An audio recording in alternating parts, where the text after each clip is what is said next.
नमस्ते। Divine ethics house channel में आपका स्वागत है। हमारी आज की कहानी है पार्वती जी चली मायके।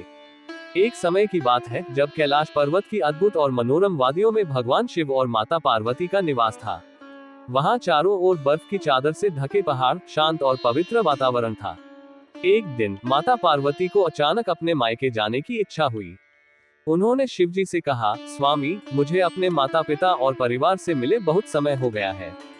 क्या मैं कुछ दिनों के लिए अपने मायके जा सकती हूँ? भगवान शिव ने हंसते हुए कहा, पार्वती, तुम्हें अपने मायके जाने से कौन रोक सकता है? तुम तो स्वतंत्र हो, परंतु तुम्हारी अनुपस्थिति में कैलाश बहुत सूना हो जाएगा। फिर भी तुम अपने माता पिता से मिलकर आओ, उन्हें भी तुमसे मिलने की बड़ी लालसा रहती है। पार्वती जी ने शिव जी का आशीर्वाद लिया और यात्रा की तैयारियां शुरू कर दी। उनकी सखियां, जो हमेशा उनके साथ रहती थीं, भी उत्साहित हो उठी। माता पार्वती ने अपने सामान को सजाया और नंदी बैल को तैयार किया। नंदी ने भी अपने मालिक की आज्ञा पाकर अपनी पीठ पर माता पार्वती को बिठाया और चल पड़ा। रास्ते में पर्वत, नदियां और जंगल पार करते हुए पार्वती जी अपने मायके राजा हिमालय और रानी मैना के महल पहुंची। उनके आगमन की खबर सुनते ही उनके माता पिता और परिवारजन अत्यंत प्रसन्न हुए। माँ मैना ने पार्वती जी को गले लगाकर आशीर्वाद दिया और कहा, बेटी, तुम्हारे बिना महल कितना सूना हो गया था। तुम्हारे दर्शन से हमारी खुशी का ठिकाना नहीं रहा।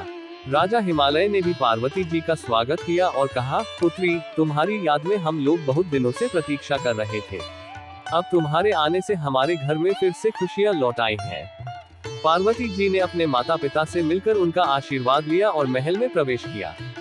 वहां की सखियां, बचपन के मित्र और अन्य संबंधी भी पार्वती जी से मिलने आए। महल में उत्सव जैसा माहौल हो गया। रसोई में स्वादिष्ट पकवान बनने लगे, नाच गान की व्यवस्था हुई और महल के हर कोने में खुशियों की गूंज सुनाई देने लगी। कुछ दिनों तक पार्वती जी अपने मायके में रही, वहां के सुखद क्षणों का आनंद लिया।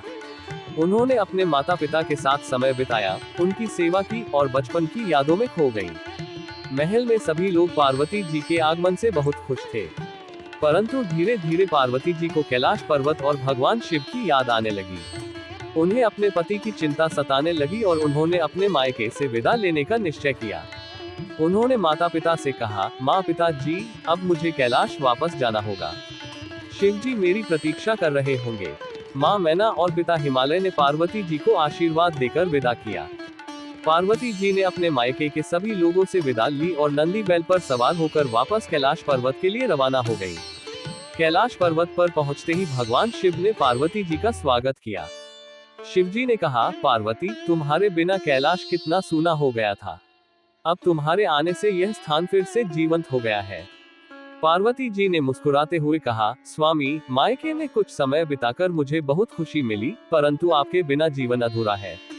अब मैं हमेशा के लिए यहाँ रहूंगी। भगवान शिव और माता पार्वती फिर से कैलाश पर्वत पर आनंद और शांति के साथ रहने लगे। इस तरह पार्वती जी की मायके की यात्रा पूरी हुई और उन्होंने अपने परिवार और पति दोनों के साथ संतुलन बनाए रखा। उनका जीवन सुखमय और खुशहाल बना रहा। अगर आपको ये कहानी पसंद आए तो कृपया इस चैनल को लाइक, शेयर और सब्सक्राइब जरूर करें। Folded hands.